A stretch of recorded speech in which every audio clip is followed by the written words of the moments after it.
Mari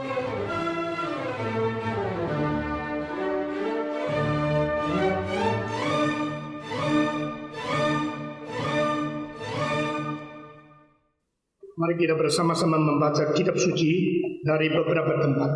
Kita membaca pertama-tama dari Roma pasal ke-8. Kita membaca ayat pertama, kedua, ke-9, 10, 14, dan 16. Roma pasal ke-8, kita membaca ayat pertama, kedua, ke-9, ke-10, 14, dan 16. Demikianlah sekarang, tidak ada penghukuman bagi mereka yang ada di dalam Kristus Yesus. Roh yang memberi hidup telah memerdekakan kamu dalam Kristus dari hukum dosa dan hukum maut. Tetapi kamu tidak hidup dalam daging, melainkan dalam roh, jika memang roh Allah diam di dalam kamu. Tetapi jika orang tidak memiliki roh Kristus, ia bukan milik Kristus. Tetapi jika Kristus ada di dalam kamu, maka tubuh memang mati karena dosa, tetapi roh adalah kehidupan oleh karena kebenaran. Semua orang yang dipimpin roh Allah adalah anak Allah. Sebab kamu tidak menerima roh perbudakan yang membuat kamu menjadi takut lagi, tetapi kamu telah menerima roh yang menjadikan kamu anak Allah. Oleh roh itu kita berseru, ya Aba, ya Bapa. Roh itu bersaksi bersama-sama dengan roh kita bahwa kita adalah anak-anak Allah. Kita membaca lagi dari Kisah Rasul-Rasul pasal ke-2. Kisah Rasul-Rasul pasal ke-2. Ayat ke-38 dan 39. Saya membaca ayat ke-37 dan saudara-saudara membaca 38 dan 39. Ketika mereka mendengar hal itu, hati mereka sangat terharu. Lalu mereka bertanya kepada Petrus dan rasul-rasul yang lain, apakah yang harus kami perbuat, saudara-saudara? Jawab Petrus kepada mereka, bertobatlah dan hendaklah kamu masing-masing memberi dirimu dibaptis dalam nama Yesus Kristus untuk pengampunan dosamu. Maka kamu akan menerima karunia Roh Kudus. Sebab bagi kamulah janji itu, dan bagi anak-anakmu, dan bagi orang yang masih jauh, yaitu sebanyak yang akan dipanggil oleh Tuhan kita. Pembacaan kitab suci sementara sampai di sini. Mari kita sekali lagi tunduk kepala dan masuk di dalam doa. Kami sudah membuka firman-Mu ya Tuhan. Sekarang kami minta Tuhan membuka hati kami masing-masing, sehingga firman yang hidup dan yang menghidupkan boleh bekerja di dalam diri kami pada malam ini. Firman-Mu yang suci dan yang mengkuduskan manusia boleh melangsungkan pembersihan di dalam hidup kami pada malam ini. Firman-Mu yang mulia boleh diberikan kepada kami, sehingga kami boleh memandang dan mengerti kemuliaan Tuhan dan dirubah di dalam kemuliaan Tuhan juga. Kami berdoa untuk hamba-Mu yang hina ini. Tuhan pimpin dia, Tuhan urapi dia, dan Tuhan dengan Roh-Mu yang kudus, Tuhan berikan kekuatan kepada dia untuk menyampaikan firman Tuhan yang ajaib dan hidup itu. Kami berdoa dalam nama Yesus Kristus dengan saudara-saudara kami sehati di sini untuk mengikat kuasa iblis dan keluarkan dia dari sini. Dan kami berdoa kiranya Roh-Mu yang kudus bekerja di dalam pikiran, di dalam hati kami, di dalam setiap diri manusia yang Tuhan perkenan untuk hadir di dalam seminar ini. Dalam nama Yesus Kristus, nama di atas segala nama, nama di atas segala pemerintah, dan nama di atas segala penguasa, kami telah memanjatkan permintaan doa dan syukur kami ini. Amin. Haleluya, haleluya, haleluya, haleluya, haleluya, haleluya,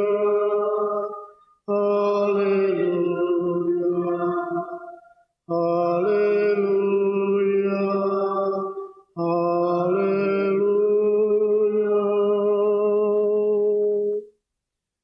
Amin. Saudara-saudara, kita masuk ke dalam malam yang kedua yang tema yang besar, yaitu dinamika hidup di dalam pimpinan Roh Kudus.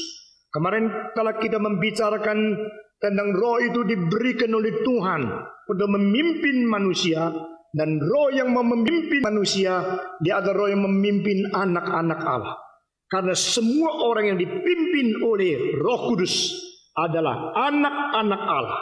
Atau dengan lain kata, hanyalah anak-anak Allah yang boleh mengerti dan boleh menerima pimpinan Roh Kudus, sehingga hidup mereka berlainan dengan hidup orang yang lain.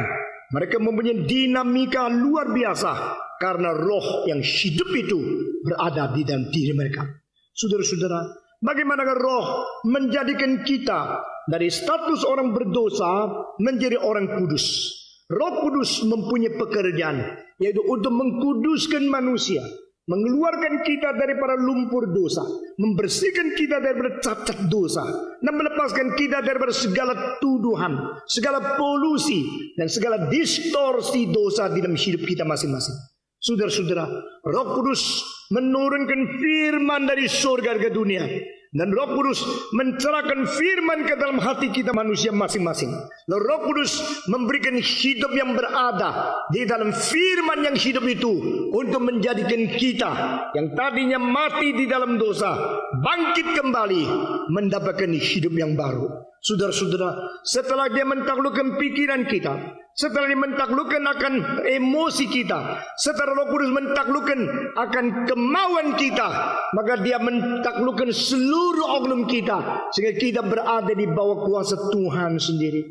Saudara-saudara, di sini kita melihat ini satu pekerjaan yang memulai satu interpersonal relationship between the Creator and the new creature.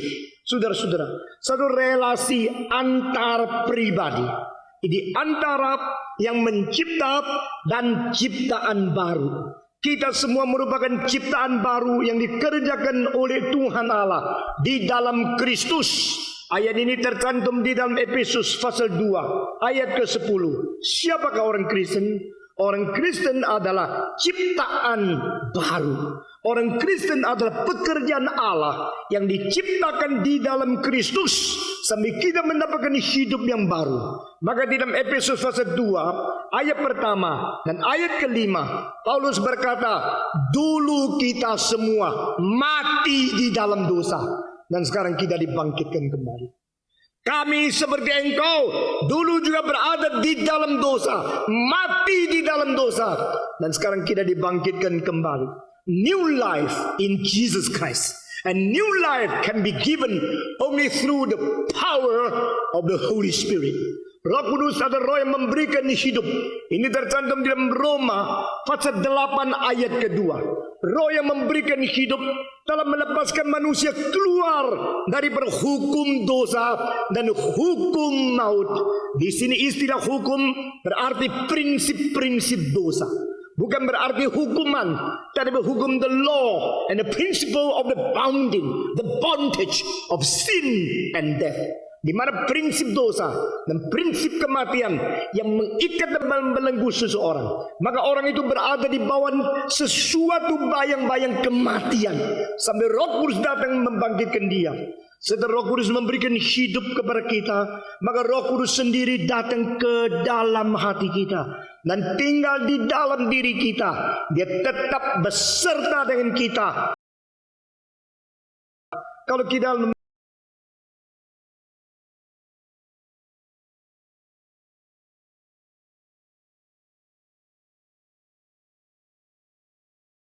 cukup kudus, betul tidak? Karena Tuhan melihat engkau sudah cukup suci, maka Tuhan kirim Roh Kudus untuk ke dalam. Kalau engkau tidak suci,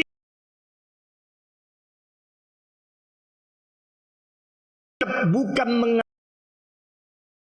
kita mengatakan bagaimanakah kita baru bisa suci.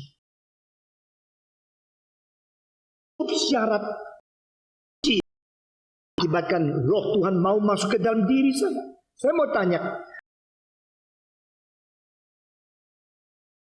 kesanggupan Kalau saya bisa menjadi suci, baru Tuhan mau masuk. Saya boleh berkata kepada Tuhan, saya sudah bisa dengan kuasa sendiri bisa suci. Kalau saya dengan kuasa sendiri cukup menjadi, silakan tidak usah bisa.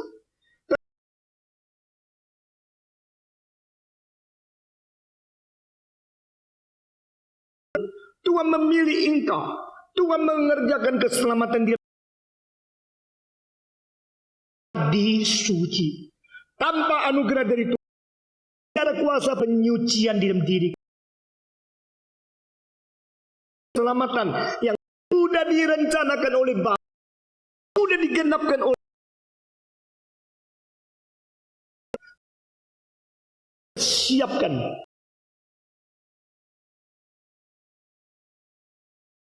Tapi rencana keselamatan itu dan Allah Roh Kudus keselamatan yang dilaksanakan, yang digenapkan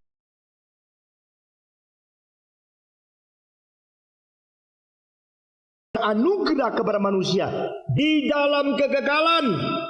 Allah Anak menggenapi rencana keselamatan untuk manusia sesuai dengan rencana Bapa di dalam sejarah. Dan Allah Roh Kudus melaksanakan keselamatan itu di dalam penginjilan sepanjang setiap zaman sebelum Kristus datang kembali. Dengan demikian, di dalam kegagalan ada rencana Bapa.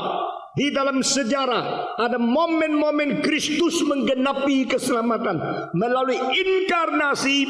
Allah berjumpa dengan manusia dan dia sendiri menyatakan diri di dalam bentuk manusia, sehingga melalui kemenangan Kristus atas pencobaan dosa untuk menyatakan dia adalah juru selamat yang tanpa cacat celah dan berdosa, sehingga dia sanggup menjadi yang menyelamatkan engkau dan saya. Melalui historical facts, the events that happen in the incarnated Christ life, apa yang terjadi di dalam hidup Kristus yang inkarnasi di dalam momen-momen sejarah, peristiwa-peristiwa yang penting itu.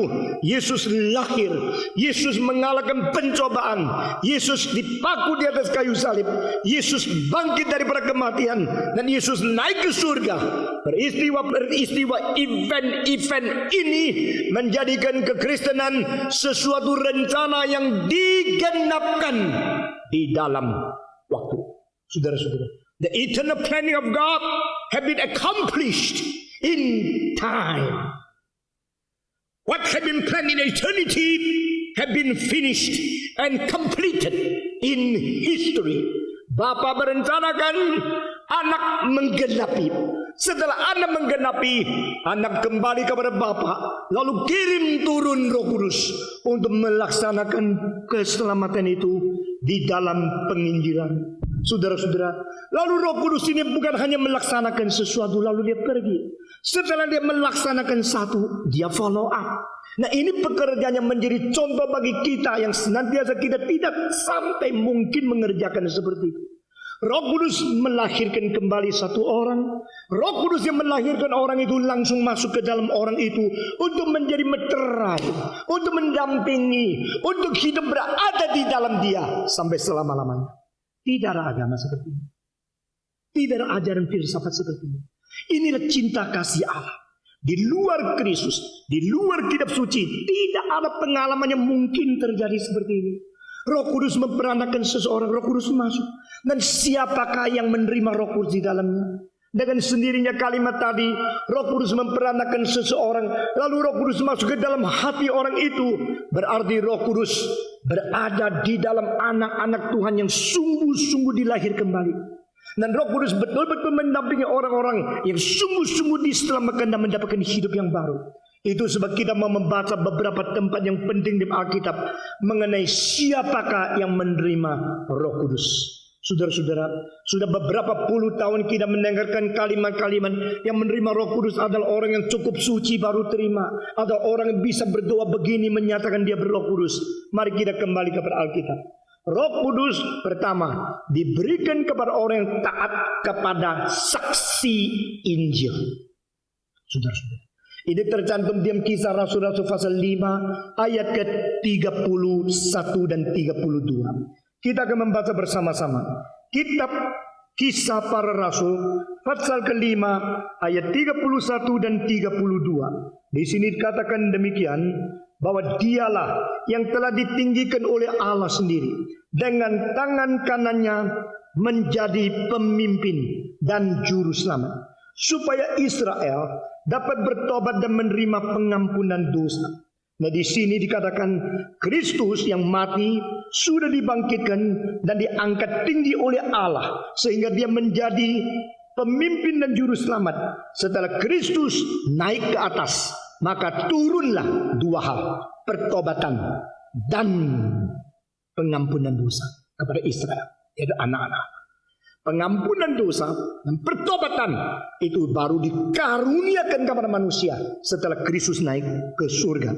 Ayat ke-32, semua membaca, dan kami adalah saksi dari segala sesuatu itu. Kami dan Roh Kudus yang dikaruniakan Allah kepada semua orang yang mentaati Dia. Nah, kalimat ini lebih baik diterjemahkan begini: kami bersaksi bagi peristiwa-peristiwa yang terjadi pada Kristus itu, dan barang siapa yang taat, maka dia menerima Roh Kudus yang bersama-sama bersaksi bagi kami untuk hal-hal tersebut. Atau terjemahan ini boleh begini: kami bersaksi bagi hal-hal tentang kematian dan kebangkitan Kristus itu, dan Roh Kudus bersaksi bersama-sama, karena Roh diberikan kepada orang yang taat kepada kesaksian itu. Jadi di sini kita melihat dengan jelas, Holy Spirit is given to those who obey the witness of the historical facts concerning the salvation happens in Christ's life. Saudara-saudara, Roh Kudus diberikan kepada orang yang taat. Nah, saudara-saudara, pada waktu seseorang yang menjadi orang Kristen kah, atau seorang hamba Tuhan awam kah, atau seorang penginjil atau pendeta kah, atau seorang yang bersaksi untuk penginjilan kah, entah dia siapa, saudara-saudara, pada satu orang Kristen dia bersaksi bagi Injil Kristus. Pada waktu dia sungguh-sungguh bersaksi bagi Injil Kristus, saudara-saudara, Roh Kudus bisa bersaksi bersama dengan dia. Roh Kudus juga mungkin tidak mau bersaksi dengan dia. Di manakah bedanya? Dan di mana kunci untuk memperbedakan itu? Kuncinya adalah satu hal, yaitu taat, saudara-saudara. Karena Roh Kudus diberikan kepada orang yang taat semua. Roh Kudus diberikan kepada orang taat. Nah, itu sebab jika seorang hamba Tuhan atau seorang Kristen mengabarkan Injil, memberitakan firman, dia mempunyai satu jiwa yang betul-betul taat kepada Allah. Saudara-saudara, waktu dia bersaksi, tidak mungkin Roh Kudus tidak bersaksi bersama. Nah, ini kuncinya. Pada waktu seseorang bersaksi, motivasinya untuk Tuhan dan dia taat kepada Tuhan.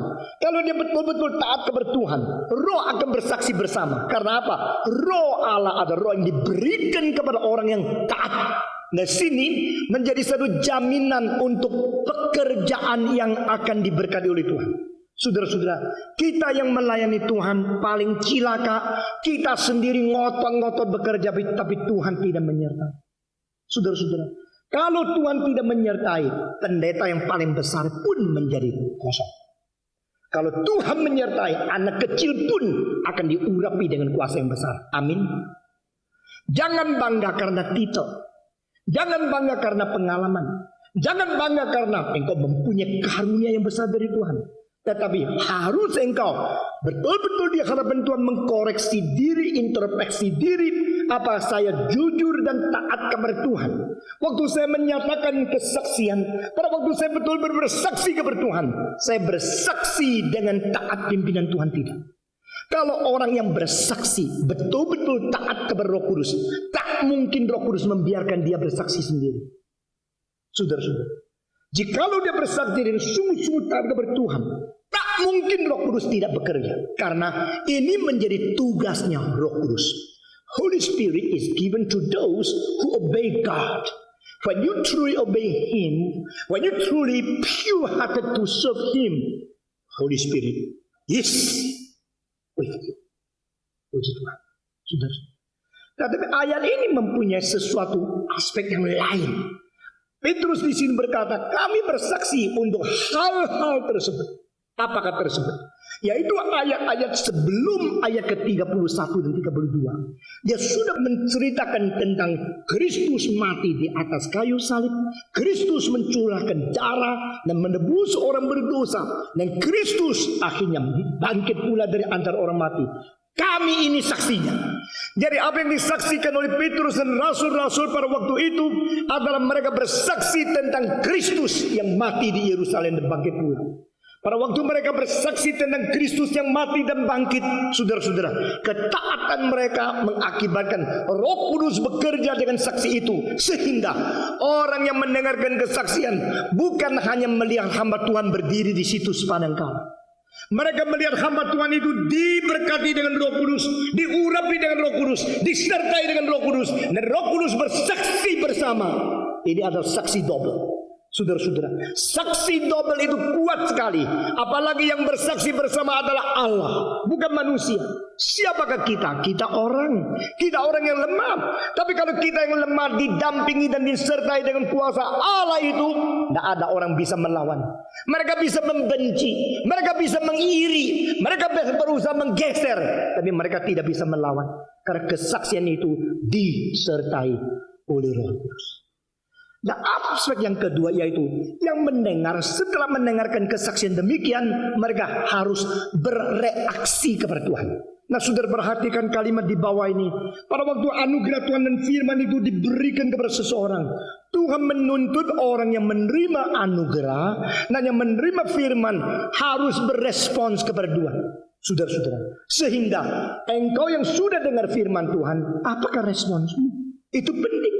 Jika engkau sudah mendengar lalu engkau menganggap remeh, 1 kali, 2 kali, 3 kali, Roh Kudus akan membiarkan engkau menganggap dirimu yang benar, sehingga engkau dengan cara menghina kebaktian dan firman, engkau terkucil daripada boleh mendengarkan firman Tuhan. Saudara, jangan main-main. Setelah engkau mendengarkan firman Tuhan, apalagi mendengarkan firman Tuhan yang diberitakan dengan jujur, setia, dan betul-betul taat kepada Tuhan, waktu engkau meremehkan, bukan engkau yang menang. Tuhan memperbolehkan engkau meremehkan dia 1 kali, 2 kali, 3 kali, untuk mengkucilkan engkau keluar dari anugerah dia. Sehingga engkau mengatakan, saya tidak mau dengar, saya rasa itu tidak berarti. Buat apa ke gereja? Buat apa mendengarkan firman Tuhan? Kalau Tuhan tidak mau engkau mendapatkan anugerah, gampang memperbolehkan engkau menghina dia. Itu saja. Saudara mengerti? Ini satu paradoks yang begitu dahsyat dan begitu menakutkan. Tetapi orang itu selalu merasa, nah coba lihat, saya tidak mau dengar, saya tidak perlu. Padahal Tuhan tidak pernah perlu manusia. Hanya manusia yang perlu Tuhan. Amin. Tetapi Tuhan memperbolehkan orang-orang yang congkak, orang-orang yang meremehkan, sehingga mereka tidak mempunyai kesempatan mendengar lagi, karena mereka menghina akan anugerah.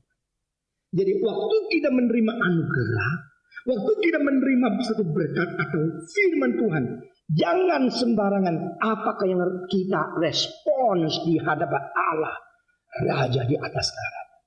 Apa yang kita reaksikan di hadapan Tuhan, pencipta alam semesta. Saya takut setiap kali ada satu kesempatan, ada sesuatu yang saya kira mungkin Tuhan sedang memakai ini untuk berkata kepada saya, langsung saya harus hati-hati berespon kepada Tuhan. Sampai sekarang, karena saya tidak mau pada satu saat kita bertanggung jawab kepada Tuhan, buat dia mengatakan, hari itu mengapa engkau berespon seperti ini terhadap saya. Saudara-saudara, begitu banyak kasus dalam Alkitab, orang-orang yang diberikan kesempatan oleh Tuhan, diberikan anugerah, diberikan firman oleh Tuhan, mereka anggap remeh, dan Tuhan pada waktu yang tertentu tidak lagi memberi mereka kesempatan. Saudara-saudara, dan kalau engkau menelusuri kembali, engkau akan melihat saat-saat engkau respons itu merupakan saat-saat penentu untuk hidupmu. The way and the time when you respond to God properly, that is the moment God shape your spiritual life. Saudara-saudara, saat engkau berespons kepada Tuhan yang tepat, saat engkau merespons segala sesuatu kepada Tuhan secara rendah hati dan ikhlas, itulah saat Tuhan sedang membentuk karaktermu. Dan di dalam seluruh hidupmu, saat-saat penentu seperti itu, kalau engkau lalaikan, engkau akan jadi apa? Saya tidak tahu. Orang yang tidak dibentuk oleh Tuhan bisa menjadi begitu rusak, Tapi dia merasa diri begitu bebas, begitu menakutkan, tapi dia rasa begitu nikmat. Seperti orang yang merampok, orang yang berzina, orang yang berdosa, tidak ada campur tangan Tuhan. Mereka merasa diri mereka lebih enak dari orang Kristen. Mereka merasa diri lebih bebas dari orang Kristen. Tapi bagi kita, engkau mengetahui, manusia yang tidak pernah dicampur tangani oleh Tuhan, itu bahaya sekali. Saudara-saudara, kebebasan yang tidak dikontrol oleh kesucian dan kebenaran, kebebasan yang tidak dikuasai oleh cinta kasih dan keadilan dari Tuhan, bukan kebebasan, itu pelampiasan nafsu yang liar, itu kebebasan barbarian. Kita bukan demikian. Waktu kita mendengarkan firman Tuhan, waktu kita menerima anugerah Tuhan, pada saat itu kita mengatakan, oh Tuhan, aku taat kepadamu. Pada waktu engkau taat kepada saksi Roh Kudus tentang Injil yang dibawakan oleh hambanya, di sini hamba Tuhan bersaksi, Roh Kudus yang diberikan kepada hamba Tuhan yang taat juga bersaksi. Double saksi diberikan kepada engkau respons. Waktu engkau respons, hanya dua kemungkinan. Kemungkinan pertama adalah engkau taat kepada saksi itu. Kemungkinan kedua adalah engkau tolak saksi itu. Saudara-saudara, waktu Yesus berada di atas kayu salib, kedua perampok itu melambangkan dua macam manusia. Yang satu macam di dalam kesulitan sendiri, sebelum kesulitan yang dilepaskan oleh Tuhan, dia taat. Satu macam di dalam kesulitan dia tidak mau taat kecuali Tuhan sembuhkan dia dulu, baru dia mau percaya. Tuhan kalau bisa menolong dia turun dari salib, baru dia mau beriman. Tuhan tidak pernah hutang manusia. Di dalam kesulitan, kesadaran dari orang pertama ini adalah dia mengetahui sepatutnya dia dipaku di atas kayu salib. Sehingga dia langsung berubah mentalnya, berubah sifatnya dan respons kepada Tuhan.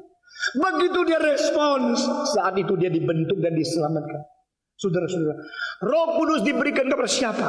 Menurut Kisah Rasul-Rasul 5:32 dikatakan Roh Kudus diberikan kepada orang yang taat. Saudara-saudara, setiap kali kita mendengarkan firman Tuhan dan kita mengatakan, yes Lord, I am here, I submit to you, I surrender myself, I obey you. Pada waktu kita mendengarkan firman Tuhan yang sungguh-sungguh diberitakan dan kita mengatakan taat, di situ Roh Kudus turun ke dalam hati. Roh Kudus bekerja dan Roh Kudus masuk ke dalam hati. Jadi pada waktu mereka mengatakan taat, di situ Roh Kudus bekerja dalam hati mereka. Kedua, Roh Kudus diberikan kepada siapa? Saudara-saudara, Roh Kudus diberikan kepada orang-orang yang menerima Yesus sebagai juru selamat, sebagai Tuhan. Kita membaca bersama-sama dari Galatia 3 ayat ke-14. Surat Paulus kepada orang Kristen di Galatia pasal ketiga ayat ke-14. Kita membaca bersama-sama Galatia pasal ketiga ayat ke-14. Setelah mendapatkan kita membaca, buka suara bersama-sama serentak semua. 1, 2, 3. Yesus Kristus telah membuat ini supaya di dalam Dia berkat Abraham sampai kepada bangsa-bangsa lain, sehingga oleh iman kita menerima roh yang telah dijanjikan. Siapa menerima roh? Orang yang beriman. Saudara-saudara, ketaatan itu langkah pertama yang menuju kepada langkah kedua, yaitu iman. Siapa yang respon kepada Tuhan dengan ketaatan, itu adalah langkah yang menuju kepada nyata. Dia beriman kepada siapa? Kepada Kristus yang diberitakan kepada dia. Maka ini akan dimeteraikan di dalam Efesus pasal 1 ayat ke-13 dan 14. Kita membaca bersama-sama Efesus 1 ayat ke-13, saya membaca, 14 semua membaca. Di dalam Dia kamu juga, karena kamu telah mendengar firman kebenaran, yaitu Injil keselamatanmu, di dalam Dia kamu juga ketika kamu percaya dimeteraikan dengan apa? Roh Kudus. 14 semua membaca. Dan Roh Kudus itu adalah jaminan bagi kita sampai kita memperoleh seluruhnya, yaitu penebusan yang menjadikan kita milik Allah untuk memuji kemuliaannya. Nah saudara-saudara, Roh Kudus adalah jaminannya sampai seluruhnya diperoleh, yaitu waktu Kristus datang kembali. Sebelum Kristus datang kembali, Roh Kudus diberikan kepada orang menjadi apa? Menjadi meterai, menjadi tanda sudah dimiliki oleh Kristus. Nah, saudara-saudara, dengan demikian orang yang taat diberikan Roh Kudus. Nah, kedua, orang yang beriman kepada Yesus Kristus, yang percaya kepada Yesus Kristus, ketika mereka mendengarkan Injil yang menyelamatkan jiwa mereka, yaitu firman tentang keselamatan. Nah, saudara-saudara, di sini kita dengan kelop sekali. Ini adalah rencana Tuhan Allah. Pada waktu firman itu diberitakan, pada waktu Injil disampaikan, Tuhan tuntut orang berespons. Kalau orang itu takluk dan taat, lalu dia sekarang menerima Kristus, menerima Yesus berarti beriman kepada Dia. Orang ini menerima Roh Kudus sekaligus. Roh Kudus diberikan kepada orang yang beriman.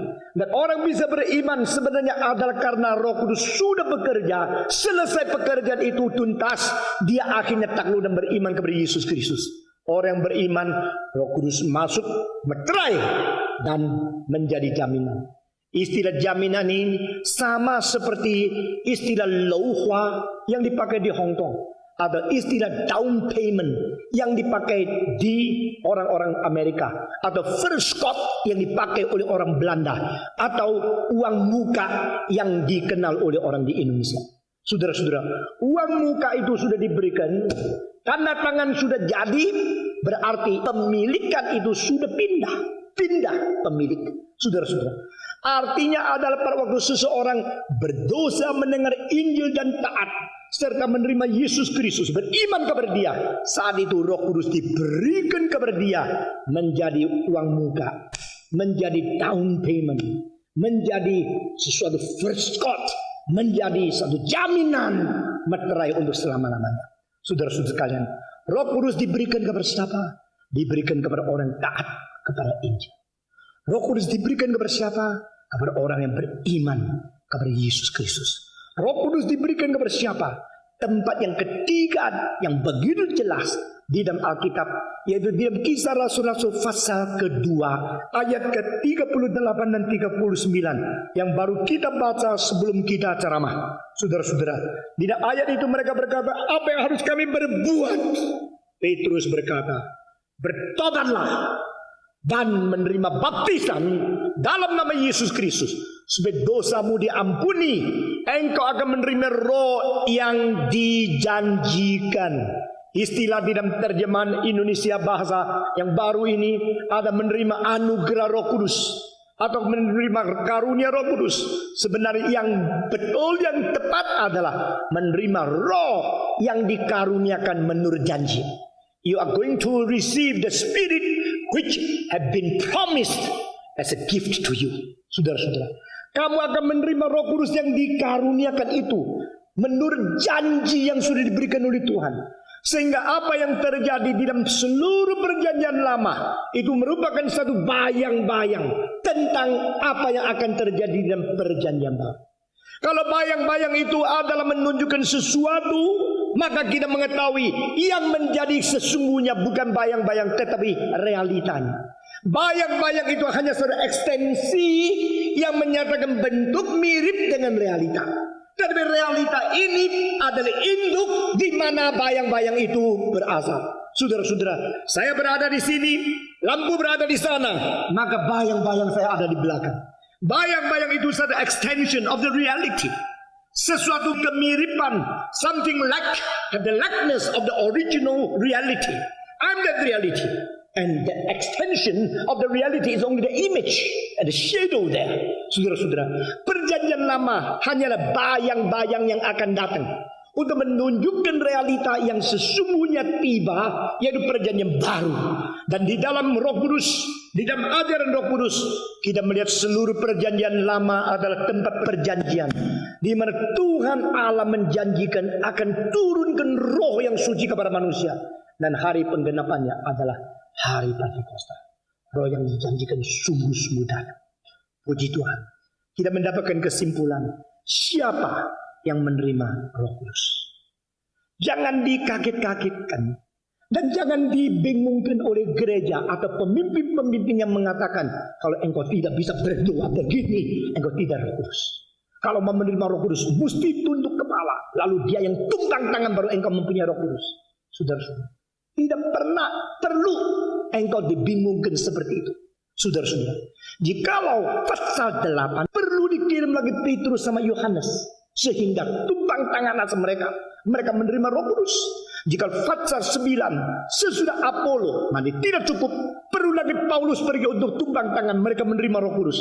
Maka banyak orang tiru mereka kira mereka yang Petrus, mereka kira mereka yang adalah Yohanes, mereka kira mereka yang adalah Paulus.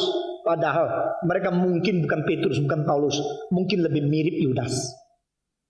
Saudara-saudara, orang yang sembarangan tumpang tangan atas orang lain, dasarnya apa? Saya kemarin berkata, karena gereja-gereja itu bukan didirikan oleh rasul sendiri, maka perlu rasul pergi untuk mengesahkan. Tapi sekarang orang-orang tumpang tangan sembarangan, mereka rasul kah? Tidak. Mereka hidupnya tidak lebih baik dari engkau dan saya. Sehingga kenapa mereka tumpang tangan? Karena mereka mempunyai kepercayaan yang disebut air hidup kuasa. Kalau mereka tidak tumpang tangan, kuasa tidak ada output, tidak ada new input. Sehingga kalau mau melepaskan itu, mesti tumpang tangan atas orang, maka kuasa baru masuk. Mereka jadi air hidup. Supaya mereka air hidup, engkau mesti tumpangi tangan. Tapi ajaran itu tidak di Alkitab. Alkitab tidak pernah mengajar itu. Saya seorang diri di zaman ini mengerjakan hal yang tidak disenangi oleh orang lain. Saya harus kembalikan seluruh kekristenan kembali kepada prinsip-prinsip Alkitab yang begitu sulit, saudara-saudara. Pada waktu saya mulai pekerjaan seperti ini, kembali kepada Alkitab. Siapa yang mengerti ketersendirian hati? Siapa yang mengetahui kesulitanku? Tapi saya berkata, bertahun-tahun lewat, supaya generasi sadar. Generasi ini boleh mengerti mengapa kita harus kerja seperti ini. Tidak ada motivasi lain kecuali membawa gereja dan orang Kristen kembali setia kepada Alkitab. Amin. Saudara-saudara, bolehkah kita tumpang tangan? Boleh. Saya sering tumpangkan tangan. Engkau juga boleh tumpangkan tangan. Tapi tumpang tangan atas orang lain adalah karena engkau mengetahui bahwa engkau memerlukan sesuatu iman yang besar. Di dalam iman itu tidak tahu kalau kita mau dipakai oleh Tuhan. Saudara-saudara, tidak salah tumpang tangan atas orang. Tetapi kalau engkau tumpang tangan seolah-olah engkau seperti rasul yang mengesahkan orang lain, kalau tidak ada engkau orang tidak menerima Roh Kudus, itu tidak benar. Saudara-saudara, Roh Kudus bukan diberikan karena ada orang yang tumpang tangan. Roh Kudus diberikan karena orang itu menerima Kristus. Roh Kudus diberikan karena orang itu taat kepada Roh Kudus. Roh Kudus diberikan karena orang itu bertobat tinggalkan dosa dan menerima Kristus sebagai juru selamat. Seperti apa yang dikatakan oleh ayat-ayat tadi. Saudara-saudara, sekarang Roh Kudus berada di dalam. Dia mulai memimpin orang. Saudara-saudara, sebagaimana seorang ibu melahirkan seorang anak, ibu itu tidak mau membiarkan anak ini hidup bergumul sendiri tak karu-karuan. Ibu itu dengan penuh cinta kasih, penuh kesabaran, penuh toleransi, dan dia berusaha untuk menunggu dan menjaga, memelihara, membimbing sampai anak itu besar. Demikian Roh Kudus mempunyai hati seperti ibu yang membesarkan anak. Saudara-saudara, Roh Kudus yang berada di dalam diri kita adalah menjadi jaminan dan adalah menjadi perskot, menjadi meterai di dalamnya, dan dia adalah roh yang penuh dengan perasaan. Dia tidak mau dihina oleh orang Kristen. Dia tidak mau disedihkan oleh orang Kristen. Dia tidak mau diabaikan oleh orang Kristen. Dan roh ini adalah roh Allah dan Allah sendiri. Karena dia Allah yang penuh dengan rahmat, penuh dengan rahmat, penuh dengan kasih, penuh dengan pengeluhan untuk membesarkan kerohanian kita. Dia penuh panjang sabar. Dan dia bisa sedih. Itu sebab mari kita membaca Efesus pasal 4 ayat ke-30. Efesus pasal 4 ayat ke-30. Setelah kita mendapatkan kali ini, saya minta ibu-ibu yang membacanya. Ibu-ibu yang membacanya. Efesus pasal 4 ayat ke-30. Karena kaum ibu lebih mengerti kalau hatinya didukakan oleh anaknya, itu bagaimana. Biar mereka yang membaca. Efesus 4:30 semua. 1, 2, 3. Dan janganlah kamu mendukakan Roh Kudus Allah yang telah memeteraikan kamu menjelang hari penyelamatan. Saudara-saudara, Terjemahan lain, jangan bikin susah Roh Kudus. Jangan lupa kalau kamu sebenarnya sudah dimeteraikan oleh Dia, menjadi bukti penebusan sampai hari itu. Saudara-saudara, jadi Roh Kudus itu yang telah menebus, melaksanakan penebusan Kristus kepada kita. Roh Kudus yang telah menjadi sumber anugerah sehingga kita diberikan pengampunan dosa. Roh Kudus yang telah memberikan hidup dan melepaskan kita daripada kuasa belenggu dosa dan kematian itu. Sekarang Dia diam di dalam diri kita dan Dia tidak mau didukakan. Saudara-saudara, kalau Roh Kudus mengatakan jangan berzina, saudara tetap mau berzina, saudara-saudara, mungkin engkau sudah diselamatkan, tapi engkau waktu berzina, Roh Kudus sedih sekali di dalam diri. Kalau Roh Kudus mengatakan jangan menyontek, saudara-saudara, waktu ujian engkau tetap matanya jalan-jalan, engkau tidak menggobris apa yang dikatakan oleh Dia, saudara-saudara, waktu itu Roh Kudus sedih sekali. Roh Kudus mengatakan sebelum nikah jangan naik tempat tidur. Engkau tidak dengar. Engkau melampiaskan nafsumu. Engkau mendukakan Roh Kudus. Saudara-saudara, pada waktu engkau mempunyai ketamakan, kenajisan, pikiran yang tidak beres, dan hati yang jahat, motivasi yang penuh dengan ambisi yang liar dan segalanya, Roh Kudus pasti berkata, no, jangan. Anak Tuhan tidak boleh begitu. Saudara-saudara, biarlah engkau taat kepada Roh Kudus. Waktu Roh Kudus diberikan adalah karena taat. Setelah taat baru Dia masuk. Sudah masuk engkau tidak taat lagi. Dia tidak keluar, tapi dia sedih. Saudara-saudara, saya tidak berani mengatakan waktu engkau taat Roh Kudus masuk, waktu engkau tidak taat Roh Kudus keluar. Lalu taat dia masuk lagi. Enggak taat dia keluar lagi. Kalau begini Roh Kudus setiap hari jalan-jalan, masuk keluar masuk, PP enggak habis-habis. Lalu engkau sabar doa lagi Roh Kudus turun. Kapan dia pulangnya ke situ? Saudara-saudara, Alkitab tidak mengatakan demikian.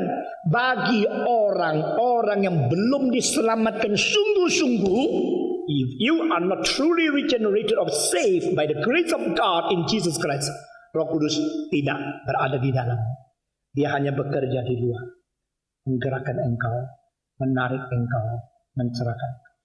Tetapi kalau engkau sudah betul-betul diselamatkan, diberikan hidup baru, Roh Kudus berada di dalam dirimu, Alkitab mengajar, jangan mendukakan Roh Kudus. Saudara-saudara, the holy grief of God is so precious, begitu indah, begitu berharga, sehingga kita kalau terus-menerus menjadikan Tuhan kita harus sedih bagi kita seolah-olah menyia-nyiakan penghargaan Tuhan yang besar. Kita mentiadakan atau kita mengabaikan nilai yang besar daripada emosi Tuhan. Saudara-saudara, seorang istri yang anggun adalah istri yang selalu mempunyai kesedihan yang suci. Apalagi kalau dia disentuh oleh suaminya. Seorang istri yang penuh dengan kesucian yang anggun adalah kesucian yang sedih kalau melihat suaminya menyeleweng. Dan kesucian yang sedih dan kesedihan yang kudus itu merupakan begitu berharga. Sehingga seorang suami kalau mengingat istrinya yang begitu anggun, begitu suci dan begitu berharga, dia tidak mau melihat istrinya terus berada dalam kedukaan. Dan istri yang tidak mempunyai hal itu, hanya mempunyai cerewet dan marah-marah, pasti suaminya lebih menyeleweng. Saudara-saudara, Roh Kudus bukan terus menegur kamu, memukul kamu, mendisiplin kamu dengan sewenang-wenang, marah-marah seperti ibu yang tidak mengerti pendidikan. Tidak. Roh Kudus mempunyai kesedihan yang suci di dalam diri kita, sehingga Dia mengharapkan dan Dia membimbing dan Dia mau kita hidup kudus sesuai dengan sifat ilahi. Sebagaimana Tuhan itu kasih adanya. Roh Kudus membimbing kita supaya kita mempunyai emosi seperti Kristus. Sebagaimana Tuhan itu suci adanya, Roh Kudus berubah untuk transformasikan kita sehingga kita boleh suci seperti itu. Allah itu begitu adil adanya. Roh Kudus bekerja supaya kita boleh makin lama makin hidup di dalam keadilan. Jadi yang tidak adil, yang tidak suci, yang tidak cinta, yang tidak beres, terus ditransformasikan, dirubah oleh Roh Kudus supaya kita makin mirip, makin sama seperti itu. Itulah pimpinan Roh Kudus. Hidup kita bergairah, hidup kita dinamis, hidup kita berdinamika yang tidak ada pada orang bukan Kristen. Saudara-saudara, Orang yang bukan Kristen boleh belajar dari agama, boleh belajar dari Zoroaster, boleh belajar dari Parmenides, boleh belajar dari Socrates tentang apakah taraf-taraf etika moral manusia yang tinggi. Cilakalah jika engkau mempunyai hidup baru dari Tuhan melalui kelahiran baru oleh Roh Kudus, engkau punya standar moral kalah dari mereka. Saudara-saudara, lalu engkau membanggakan diri, aku ada Roh Kudus, engkau makin mempermalukan nama Tuhan. Karena mereka yang tidak Roh Kudus hidup lebih suka sesuai dengan standar daripada apa yang diidekan oleh manusia. Tapi engkau tidak taat kepada Roh Kudus. Saudara-saudara, mengapa begitu banyak daerah yang bukan Kristen mereka tidak suka dan tidak tertarik kepada Kristen? Karena mereka melihat orang Kristen sama. Bukan sama, bahkan lebih rusak daripada yang tidak Kristen. Orang Kristen yang tidak mengerti dan tidak taat kepada pimpinan Roh Kudus mungkin hidupnya lebih brengsek dari mereka yang beride etika dari agama tapi tanpa pimpinan Roh Kudus. Saudara-saudara, waktu kita bertobat dan kembali kepada Tuhan, waktu kita betul-betul taat kepada pimpinan Roh Kudus dengan segala rendah hati dan taat sungguh-sungguh, tak mungkin ada orang yang tidak Roh Kudus bisa memilih hidup lebih daripada kita. Disitulah paradoksnya hidup kekristenan, entah lebih atau kurang. Dua jalan. Pertama, biar dia menjadi Tuhan atau biar dia dikesampingkan. Engkau yang memimpin hidup sendiri. Semua yang dipimpin oleh Roh Kudus adalah anak-anak Allah. Jikalau engkau adalah anak-anak Allah, biar engkau taat kepada pimpinan Roh Kudus.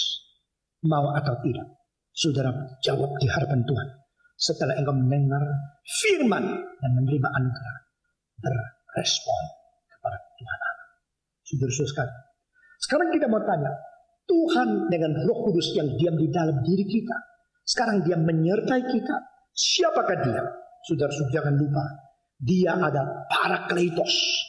Yesus Kristus berkata, aku akan naik ke surga dan aku minta kepada Bapa sehingga dia turunkan, dia kirim Roh Kudus kepadamu, seorang penolong yang lain. Penolong yang lain berarti satu oknum, satu pribadi yang berbeda dengan Anak dan Bapa. Allah Bapa, Allah Anak, Allah Roh Kudus. Allah Bapa yang berada di dalam tahtanya di dalam surga, mengirim anaknya ke dalam dunia, menyatakan cinta kasih terbesar, pemberian terbesar untuk umat manusia agar memberikan anak. Setelah anak itu menggenapi keselamatan sehingga boleh menebus orang-orang menjadi milik Tuhan, gereja Kristus, maka Roh Kudus turun kepada gereja, menyatakan pemberian terbesar Allah kepada gereja adalah Roh Kudus. The greatest gift of God to man is sending His Son to be saved. And the greatest gift of God and Son for His church is sending His promised Spirit to be the comforter. Parakletos, penolong yang lain yang menyertai engkau sampai selama-lamanya. Penolong yang lain, Allah berada di dalam diri engkau, Allah menyertai engkau. Di sini kita melihat 4 hal dari Roh Kudus.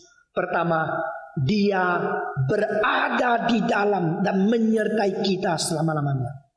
The everlasting indwelling and presence. Ini pertama. Kedua, dia mendampingi kita terus-menerus. Parakletos, seperti seorang penolong yang berada di pinggirmu, terus mendampingi. Pendamping yang paling intim, pendamping yang paling dekat. Pada waktu mama dan papamu jauh, pada waktu suamimu dan istri jauh, pada waktu anakmu jauh, pada waktu engkau sebatang kara. Jangan lupa, pada waktu orang Kristen paling tersendiri, saat itu dia adalah disertai oleh Roh Kudus. Roh Kudus itu bukan saja menyertai, dia mendampingi engkau terus menerus, menjadi penolong terus. Ketiga, dia adalah penghibur yang paling setia. Roh Kudus is that comforter yang menghibur, mendorong engkau. Saudara-saudara, saya menemukan satu prinsip. Orang yang tak pernah berjuang bersama dalam kesusahan selalu meremehkan kesuksesan yang kau capai. Orang yang tak pernah berbanding tulang melihat bagaimana engkau bergumul dari permulaan. Waktu engkau ada keunggulan, dia hanya bisa mengiri, mengejek saja.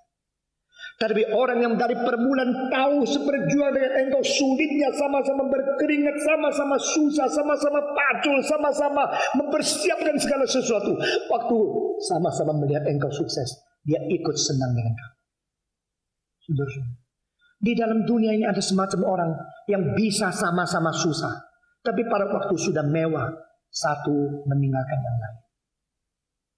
Juga ada orang-orang yang begitu sama-sama bisa hidup di dalam kemewahan. Waktu engkau melarat, langsung dia tinggalkan kamu. Saudara, ini dunia. Dunia ini menakutkan. Dunia ini adalah dunia yang tidak ada kesetiaan dan tidak konsisten. Sama-sama mulai dengan sesuatu yang susah payah, berkeringat, berjerih payah, dengan berbanting tulang. Orang yang seperti itu tidak tentu pada waktu sukses tetap mau berdamping dengan kamu. Sebaliknya ada orang yang waktu kesulitan ditinggal, waktu sukses semua datang mengkerumuni engkau. Engkau sudah sukses, banyak kawan. Saudara-saudara, kawan yang berada di dalam kesuksesan tapi tidak tahan sampai kegagalan, bukan kawan yang kekal. Kawan yang bisa bersama-sama bersusah payah, waktu senang-senang dia melupakan engkau, bukan kawan yang kekal. Salah seorang yang paling kaya dan sekarang mengalami kesulitan besar, saudara-saudara, pada waktu dia mulai menjadi sulit sekali, saya berkata kepada anaknya, pada waktu ayahmu jaya, pada waktu ayahmu masih kaya raya, saya tak pernah cari dia, tak pernah ketemu dia sekali, tak pernah menghubungi. Sekarang ayahmu dalam kesulitan, saya mau pergi mendoakan dia. Saudara, saya mendoakan dia. Keluarga yang mengatakan, kami kecewa sekali. Begitu banyak pendeta, waktu kami kaya setiap minggu. Setelah kami miskin, tak pernah. Pendeta pun bisa begitu. Saya dulu tidak pergi, sekarang juga tidak pergi lagi cari dia. Tapi pada saat kami sudah saya pergi, karena mau menghibur, bukan memerlukan uang. Sampai hari ini kita mengerjakan segala sesuatu, belum pernah buka mulut kepada orang, ayo kasih uang. Kita lebih suka di dalam pikul salib, sulit sekali bersandar kepada Tuhan sampai jadi. Karena kita mau membuktikan di zaman ini, Tuhan itu Tuhan yang berkuasa, Tuhan yang setia, Tuhan yang tidak berubah. Amin. Saudara-saudara, Roh Kudus adalah pendamping yang paling setia. Pada waktu engkau dalam kesuksesan, dia memberikan peringatan kepadamu. Pada waktu engkau dalam kepicikan, dia memberikan pendorongan kepadamu. Tidak ada kawan lebih baik. Waktu engkau menyanyi kawan terbaik adalah Yesus. What a friend we have in Jesus. Yesus bagaimana menjadi kawan kita yang baik? Melalui Parakletos. Aku akan pergi dan minta kepada Bapa. So dikirimlah seorang penolong lain kepadamu. Dia akan mendampingi engkau. Parakletos. Lagu itu ditulis oleh seorang yang berpacaran dengan pacarnya. Sebelum nikah mereka begitu baik. Begitu intim, begitu saling mencintai, hidup dalam kesucian dan cinta Tuhan. Tapi pada waktu mereka berenang di satu telaga, yaitu Ontario, saudara-saudara. Pada waktu ombak itu begitu besar, perempuan itu dibawa oleh ombak. Dan karena tidak bisa berenang, si pria tidak sanggup menolong dia, dan perempuan itu mati. Beberapa hari kemudian mereka sudah mau melangsungkan pernikahan. Terjadi hal seperti begini. Dia nangis. Dia menggendong mayat itu. Tidak sanggup mengembalikan dia menjadi pacarnya lagi. Dia harus dengan hati yang hancur menguburkan pacarnya. Tetapi pada saat seperti itu, dia sadar. Manusia hidup dalam segala kesulitan bagaimanapun. Yang betul-betul tidak pernah meninggalkan kata adalah Tuhan sendiri. Maka dia menulis lagu What a Friend We Have in Jesus. Tahun 75, bulan Desember 27, waktu saya berdiri di tempat di mana terjadi peristiwa itu, saya mengingat dan merenungkan kembali lagu yang agung itu. Saya cucurkan air mata dan saya mengerti. Kadang-kadang Tuhan memperbolehkan hal-hal yang begitu jelek, begitu rusak, begitu sulit diterima oleh manusia terjadi. Supaya Tuhan menjamah hati seseorang untuk menjadikan keindahan melalui orang ini menyentuh lebih banyak jiwa. Kalau tidak pernah terjadi peristiwa itu, saudara-saudara, dan sesudah itu Roh Kudus dia memberikan kekuatan kepada dia, tak mungkin terjadinya lagu yang sudah menyentuh beratus-ratus juta manusia. Lagu itu sampai sekarang tidak sampai 150 tahun. Tetapi sudah disukai oleh beratus-ratus ribu-ribu juta manusia. Karena Roh Kudus cara kerjanya lain. Kita teruskan. Bukan saja demikian. Roh Kudus menyertai, mendampingi secara konsisten, menolong kita. Dan Roh Kudus itu juga memberikan penghiburan yang paling besar kepada kita. Sehingga dia memberikan doa syafaat untuk mengganti kita di hadapan Tuhan. Dan Roma pasal 8 dikatakan Roh itu berdiam di hati kita. Dan kita melihat segala sesuatu yang kita tidak mengerti terjadi di dunia ini. Lalu akhirnya kita datang kepada satu pengertian. Alam semesta seluruhnya sedang mengeluh.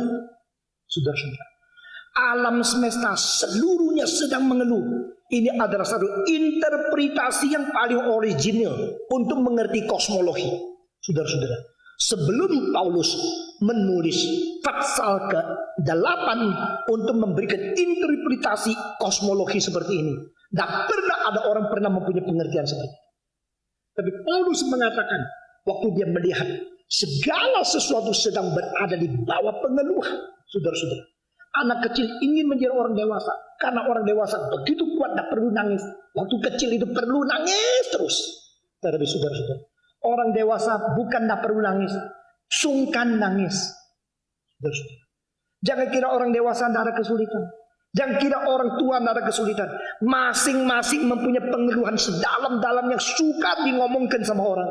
Waktu engkau kecil engkau teriak, langsung orang datang, oh anak-anak jangan nangis, ada apa, perlu saya bantu tidak? Waktu engkau tua engkau nangis, orang kira kau gila, masuk ke rumah gila. Saudara-saudara, an old man is only a grown up baby. Saudara-saudara, orang tua hanya merupakan baby yang sekarang sudah jadi tua yang berjenggotan, itu kok.